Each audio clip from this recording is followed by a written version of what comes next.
हमारे साथ में बात करने के लिए हरियाणा बीजेपी के प्रदेश अध्यक्ष मोहनलाल कौशिक जी मौजूद हैं। सर, जिस प्रकार से पहलगाम में ये बड़ा आतंकी हमला, हालांकि भारत सरकार ने बड़े एक्शन लिए और कड़े एक्शन लिए, किस तरीके से देखें? ये बहुत समय के बाद जब आतंकवादियों को और जो देश विरोधी ताकतें हैं उनको लगा कि भारत तेज गति के साथ विकास के रास्ते पर आगे बढ़ा है, तो एक बहुत ही सोची समझी योजना के तहत ये जो आतंकवादी हमला हुआ है और जिस प्रकार से हुआ है और जिस स्थान पर हुआ है, ये बहुत ही विचारणीय विषय है। और आज देश की 140 करोड़ जनता पूरे आक्रोश में है कि जब भी आतंकवादी घटनाएं हुई इस प्रकार से जो टूरिस्ट गए उन पर हमला नहीं करते थे, लेकिन ये एक नई योजना के साथ जिस प्रकार से आतंकवादियों ने 26 लोगों की, देश के ऐसे जो निर्दोष थे, निहत्थे थे और बगैर भय के बगैर डर के वो वहाँ एक टूरिज्म प्लेस पर थे, और जिस प्रकार से उन्होंने जिस भावना के साथ किया है और जिन शब्दों का प्रयोग आतंकवादियों ने किया है, ये भी सोचने का विषय है। लेकिन ये देश आतंकवादियों के मंसूबे को कभी पूरा नहीं होने देगा। देश की 140 करोड़ जनता एकजुट होकर इस आतंकवाद का सामना करेगी।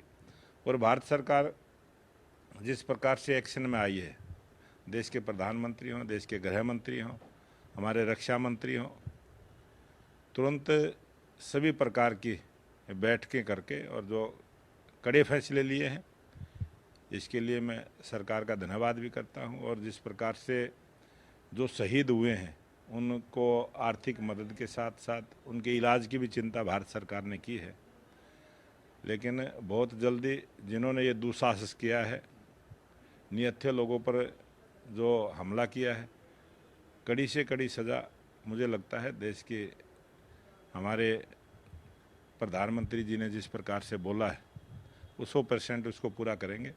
और जो जिस भावना के साथ, जिस उद्देश्य के साथ आतंकवादियों ने जो अपनी व्यूह रचना की है, वो इसमें कभी सफल नहीं होंगे।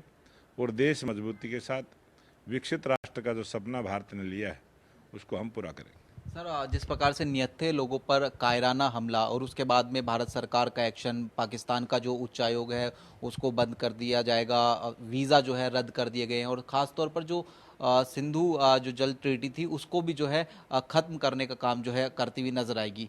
कहीं ना कहीं डिप्लोमेटिक एक्शन भी और उसके साथ साथ आर्थिक तौर पर भी नुकसान पहुंचाने की कोशिश पाकिस्तान। ये तो मैं ये मानता हूँ कि ये तो फर्स्ट एड है, इससे भी बड़े फैसले भारत सरकार लेगी। और जो आतंकवादियों ने कभी सोचा नहीं है उस प्रकार की सज़ा उनको मिलेगी। और आज दुनिया के सभी देश भारत के साथ हैं, आतंकवाद के खिलाफ हैं। और आतंकवाद के खिलाफ देश के प्रधानमंत्री नरेंद्र मोदी जी ने जिस प्रकार से दुनिया को